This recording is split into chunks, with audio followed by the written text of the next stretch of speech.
اعوذ باللہ من الشیطان الرجیم۔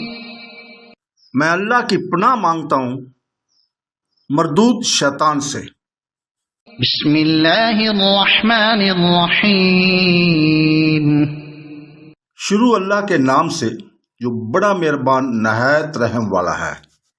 شہد اللہ انہ لا الہ الا هو والملائکۃ واولو العلم قائما بالقسط لا الہ الا هو العزیز الحکیم۔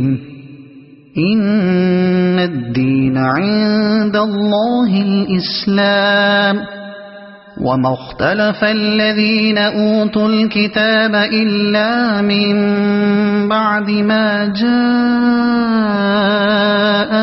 العلم بغیا بینهم ومن يكفر بآيات الله فإن الله سريع الحساب۔ فإن حاجوك فقل أسلمت وجهي لله ومن اتبعني وقل للذين أوتوا الكتاب والأميين أأسلمتم فإن أسلموا فقد اهتدوا وإن تولوا فإنما عليك البلاغ واللہ بصیر بالعباد۔ اللہ اس بات کی گواہی دیتا ہے کہ اس کے سوا کوئی معبود نہیں، اور فرشتے اور اہل علم بھی اللہ تعالیٰ کے عدل کے ساتھ دنیا کو قائم رکھنے والا ہے۔ اس غالب اور حکمت والے کے سوا عبادت کے لائق کوئی نہیں۔ بے شک اللہ کے نزدیک دین حکم برداری ہی ہے۔ اہل کتاب نے اپنے پاس علم آ جانے کے بعد آپس کی سرکشی اور حسد کی بنا پر ہی اختلاف کیا ہے۔ اللہ کی آیتوں کے ساتھ جو بھی کفر کرے بس اللہ تعالیٰ جلد حساب لینے والا ہے۔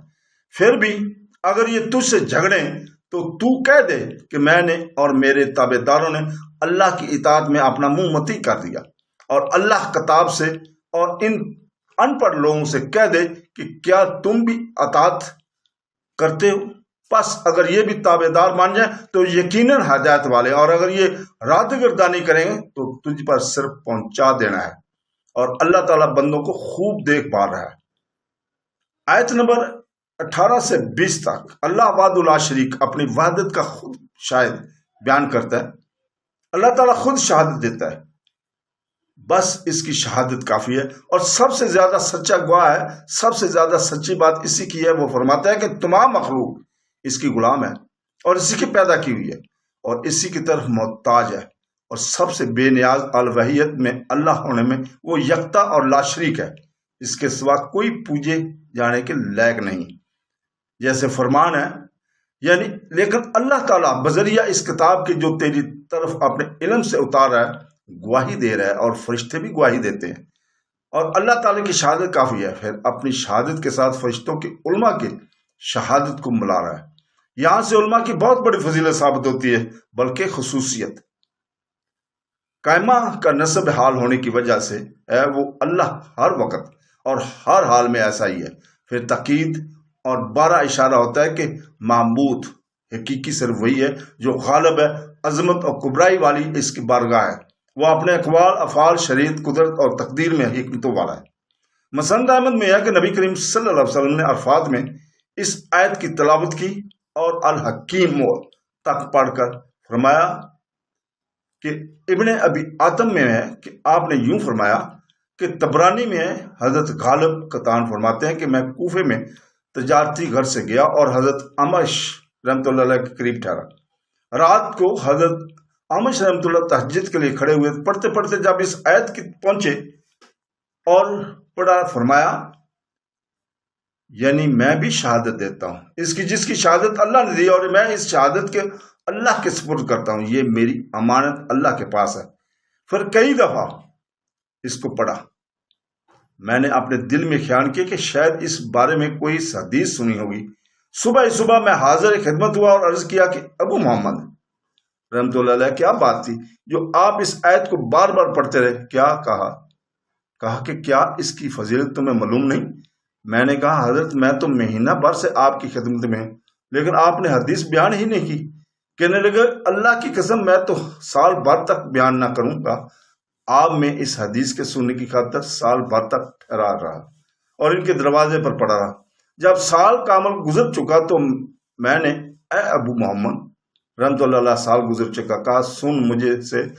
ابو وائل نے حدیث بیان کی کہ اس نے عبداللہ سے سنا، وہ فرماتے ہیں رسول پاک صلی اللہ علیہ وسلم فرماتے ہیں پڑھنے والے کو قیامت کے دن لایا جائے گا اور اللہ تعالیٰ فرمائے گا میرے اس بندے نے میرا عہد لیا اور میں عہد کو پورا کرنے میں سب سے افضل و اعلیٰ ہوں، میرے اس بندے کو جنت میں لے جاؤ۔ پھر اللہ تبارک تعالیٰ فرماتا ہے وہ صرف اسلام ہے ہی کو قبول فرماتا ہے۔ اسلام ہر زمانے کے پیغمبر کی وحی کی تابعداری کا نام ہے، اور سب سے آخر میں اور سب رسولوں کو ختم کرنے والے ہمارے پیغمبر حضرت محمد مصطفیٰ صلی اللہ علیہ وسلم ہیں۔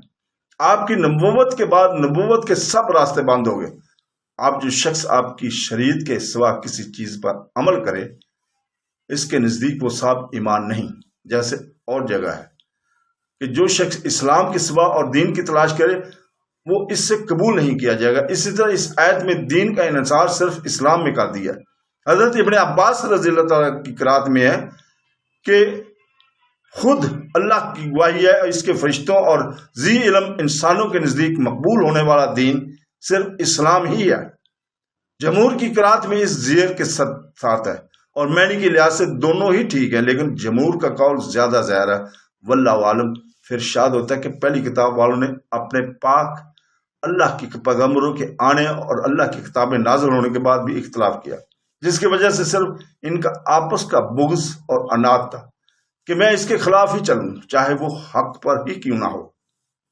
پھر ارشاد ہے کہ جب اللہ کی آیتیں اتر چکی، اب وہ جو ان کا انکار کریں انہیں نہ مانے تو اللہ تعالیٰ بھی اس سے اس تکذیب کا بہت جلد حساب لے گا۔ صدق اللہ العظیم۔